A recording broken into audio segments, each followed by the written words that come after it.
Bonjour à tous chers mortels, c'est Dragmar, on se retrouve pour un avis manga sur Beastar. Mais avant, je vais vous faire une petite nouveauté, donc c'est un truc que je rajouterai sur les vidéos que je ferai maintenant. Alors, principalement les avis manga, lecture, dernier arc, tout ça, où je prendrai deux commentaires que j'aurais choisi en fait, et c'est des commentaires en général, alors soit sur une question voilà, d'intérêt général, soit sur des commentaires que j'ai trouvé vachement bien foutus. Donc voilà, je vous en présenterai deux à chaque fois, et c'est histoire de partager un petit peu les commentaires que vous me mettez à chaque fois, parce qu'il y en a franchement. Il y en a des fois c'est vraiment très sympa à voir, j'aime toujours les commentaires et j'y réponds toujours, mais il y en a qui sortent vraiment du lot, donc j'en profite. Le premier c'est de Sébastien Bov, je m'inscris au tirage au sort, ça c'était pour la vidéo concours. Tu vas faire une déco derrière toi, alors c'est vrai que là la déco, il n'y en a pas pour l'instant, il n'y en a pas du tout. À un moment j'avais un peu tourné sur le placard, mais bon c'était pas franchement génial non plus. En fait, oui effectivement vous êtes habitué avant, quand j'étais sur Paris, à avoir les mangatech de partout, des figurines, tous les trucs comme ça. Là, du coup, bah, effectivement, bah, tout ça, je ne peux pas le ramener encore. Ça viendra un jour, ne vous inquiétez pas. Donc, oui, je vais bientôt recevoir une bibliothèque qui fera office de décor. Je vais essayer d'aménager un petit peu pour que ça fasse bien. Je vais mettre Aguman pour qu'on le voit un petit peu plus. J'aimerais bien qu'il soit au moins dans le décor. Donc, oui, Sébastien Boft, pour répondre à ta question, même si j'ai répondu en commentaire, oui, tu auras un décor. Alors, pour ensuite Ulrich Hartel, donc j'ai craqué pour le manga Origin de Boichi, et il vient de rejoindre mes achats réguliers avec l'Atelier des Sorciers et Civil Wolf. Alors Origin, j'ai lu que le premier tome pour tout avouer, le 2 et 3 je les ai pas encore lus, j'ai acheté le tome 2 et 3, mais voilà, faut juste que je les continue, donc c'est un manga que j'ai trouvé sympa, et il faut que je vois jusqu'où ça va aller. L'Atelier des Sorciers c'est un peu le même délire, c'est un manga qui est sympa, qui a plein de bonnes idées je pense, et j'aime beaucoup le côté avec la magie interdite, tout ça, mais voir jusqu'où le manga va gérer ça. Ça, j'ai un petit peu peur. Silver Wolf, ça fait partie de mes énormes coups de cœur des derniers temps. C'est un manga que je trouve vraiment exceptionnel et que je vous conseille fortement. Alors là, on continue pour Origin. L'histoire est géniale, très prenante dès le début, avec une mise en place des personnages très bien pensés. Les dessins de Boichi toujours au top. Alors oui, il y a un style, oui, mais il est pas gênant. Moi, je le trouve plutôt bien foutu. Après, c'est vrai que je trouve que son dessin colle mieux un manga SF, et du coup pour Origin ça passe, mais par exemple pour Dr Stone c'est un petit peu particulier je trouve les dessins. Énormément de détails, à chaque page un vrai plaisir de passer autant de temps à regarder les cases que les lire. Ça se positionne en lien avec Sun Kenrock et il travaille sur l'histoire qui a conduit l'apparence d'Origin, désolé parce que là c'est un petit peu foutu bizarrement comment je l'ai placé, donc je galère un peu à lire, l'apparence d'Origin quand on le découvre, donc du coup il y a un lien avec Sun Kenrock, et ça je ne savais pas, et j'ai pas encore lu ce manga, donc faudrait vraiment que je le lise à l'occasion. Boshi est en train de créer un vrai univers mafia, cybernétique, SF, vraiment bien foutu, oui. J'avoue qu'il est plutôt bien foutu là-dessus, mais il faut vraiment que je continue plus loin, mais du coup c'est très sympa de voir à quel point Ulrich a bien aimé ce manga-là, et là, du coup, pour le coup, c'est moi que ça va faire plaisir, surtout. Et Silver Wolf, j'ai enfin lu le tome 5 et j'ai apprécié vraiment. J'ai vraiment apprécié, pas déçu. Un très bon univers sur les vampires en développement, et surtout, une forte empathie pour les personnages, à part Grimm. Cette nouvelle ville regorge d'intérêt, en plus d'avoir un aspect industriel militaire à l'époque victorienne, j'accroche à 200%, et surtout, j'ai grave envie de voir Faust réussir dans son projet. Donc Silver Wolf, ça fait partie de mes mangas favoris de ces derniers temps. Et vous voyez, du coup, Ulrich l'a beaucoup apprécié, et je vous le conseille beaucoup, ce manga, c'est une vraie tuerie. Donc oui, je suis d'accord avec toi, et en même temps, je vous avoue que c'est aussi le côté Dunpeel que j'ai pas vu depuis très longtemps, c'était la deuxième fois que je voyais un Dunpeel, et Dunpeel, donc c'est mi-vampire, mi-humain, et j'espère en revoir d'autres, mais en tout cas, le manga, c'est une vraie tuerie pour moi. Donc ça a duré très longtemps, mais c'était un gros commentaire, là. J'essaierai de faire plus court les prochaines fois, et de mieux gérer ça, parce que là, c'est la première fois que je le fais. Donc maintenant, on attaque avec Beastar. Alors Beastar qui est sorti, du coup, il y a pas si longtemps que ça, de mémoire. C'est un seinen suspense tranche de vie, fait par Itagaku Paru. Donc, pour l'instant, on a eu les deux premiers tomes, j'ai pas la moindre idée en combien de tomes ça va aller. Ça peut durer assez longtemps parce que là, ça va être un mix entre comédie tranche de vie, mais limite thriller. Alors d'ailleurs, le côté thriller a été un petit peu mis de côté, je vais expliquer pourquoi. L'histoire de base, en fait, on nous met direct dans le bain, on voit quelqu'un qui s'est fait tuer.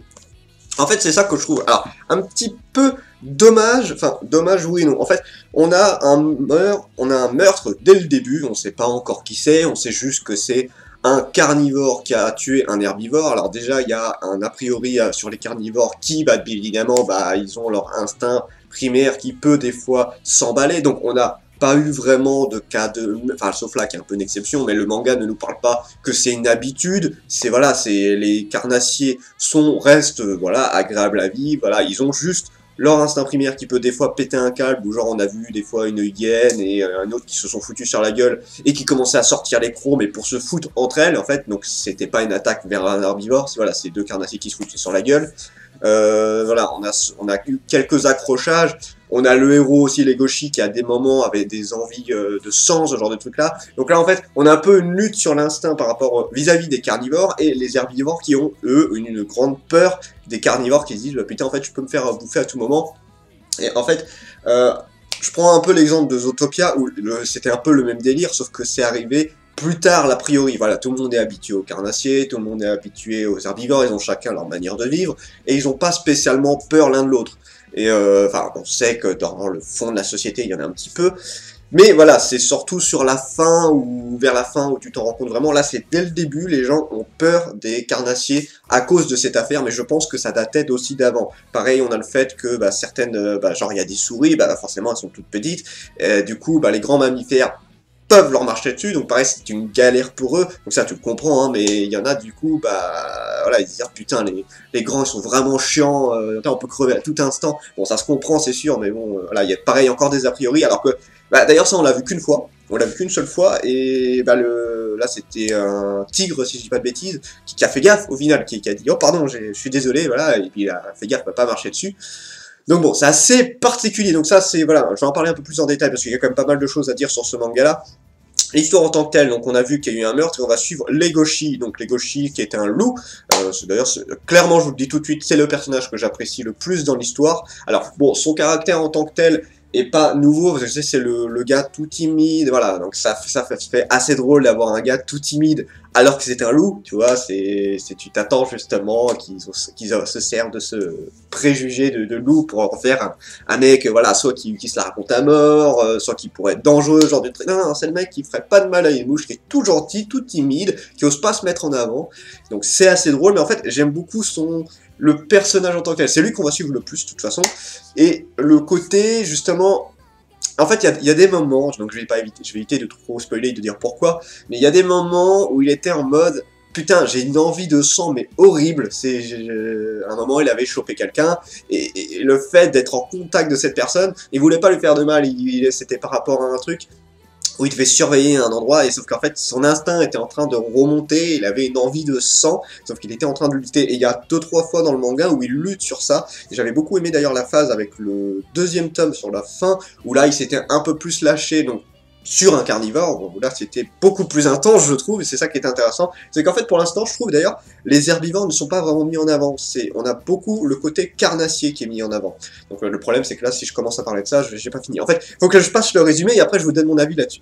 Donc voilà, de base on suit Legoshi qui est dans un club de théâtre, voilà, lui il s'occupe juste de tout ce qui est technique, tout ça, et voilà, il va rencontrer, alors, il le connaît déjà un peu, hein, c'est Louis, donc qui est la vedette star de la pièce de théâtre, donc Louis qui est un cerf, voilà, majestueux. Alors lui par contre il est typique de ce qu'on peut s'attendre justement de l'annuel, c'est ça qui est assez drôle, on a vraiment le côté, voilà, majestueux, tout ça, et en fait, voilà, il veut se mettre en avant et montrer que, voilà, les herbivores, bah, ça peut être aussi les stars, mais en fait, je comprends pas cet intérêt dans le manga, puisque, en fait, les herbivores ne sont pas mis en retrait par rapport aux carnassiers, tu la vois pas la différence, je vois même pas pourquoi lui se décarcasse autant, en fait, qui se mettent en avant pour être le meilleur sur la scène, tout ça, j'ai pas de problème avec ça. Ce que je comprends pas, c'est le côté, je suis un herbivore, donc je vais vous prouver que les herbivores, eux aussi, peuvent en mettre plein la gueule. Le manga ne montre pas vraiment que les herbivores sont en dessous des carnassiers. Il y a le côté peur des carnassiers qui peuvent techniquement péter un câble et attaquer les herbivores, mais on n'a pas cette hiérarchie réellement de carnassiers au-dessus des herbivores. En tout cas, tu la ressens pas autant. Tu la ressens pas du temps autant que par exemple dans Zootopia. Je reprends le même exemple. Je le trouve pas, en tout cas, j'ai pas ressenti ça du tout. Et lui est tellement charismatique, tellement là présent, qu'il écrase tout le monde de sa présence. Donc je vois même pas en quoi... Alors, ok, il a peut-être travaillé ce côté-là, mais je vois même pas en quoi ça te sert de montrer encore plus que tu es le meilleur. Tu es déjà, tu as dans la tête des gens, tu sais déjà toi la grande star en fait. Donc voilà, continue ce chemin-là. Mais le côté de se dire, voilà, je veux être montrer que les herbivores sont au-dessus des carnassiers. Pour moi, dans le manga, ça n'est pas montré. Ça, enfin, t'en as pas besoin. Clairement, ce côté-là n'en a pas besoin. Donc voilà. Est-ce que c'est pour refléter par rapport à la société? Ok, je veux bien. Mais là, dans le manga, pour moi, dans le contexte, ça sert vraiment à rien. Donc voilà, ça, c'est globalement l'histoire. En fait, il n'y a pas grand-chose à raconter sur le manga pour l'instant, parce qu'on suit tout simplement... en fait, excusez-moi. Là où il y en a le plus à parler, c'est pas sur l'histoire, puisque on a tout simplement Legoshi qui est timide et qui va, par la force des choses, devoir se taper un rôle dans le théâtre, alors que c'est pas du tout ce qu'il voulait à la base, mais bon, dans la force des choses, ça va se faire. Lui qui est la grande star et qui fait tout pour rester la grande star. Globalement, le manga, ça tourne autour de ça sur l'histoire, mais le manga montre surtout la différence entre les différentes espèces, l'instinct qu'ils ont chacun, parce que pareil, on a quelques préjugés du coup sur certains herbivores. Alors là, je vais pas trop détailler parce que malheureusement ça spoilerait beaucoup trop. Voilà, mais on a certains préjugés sur certains personnages. Donc ce qui est drôle, c'est que ça se révèle certains vrais, pour certains en tout cas, et c'est assez particulier.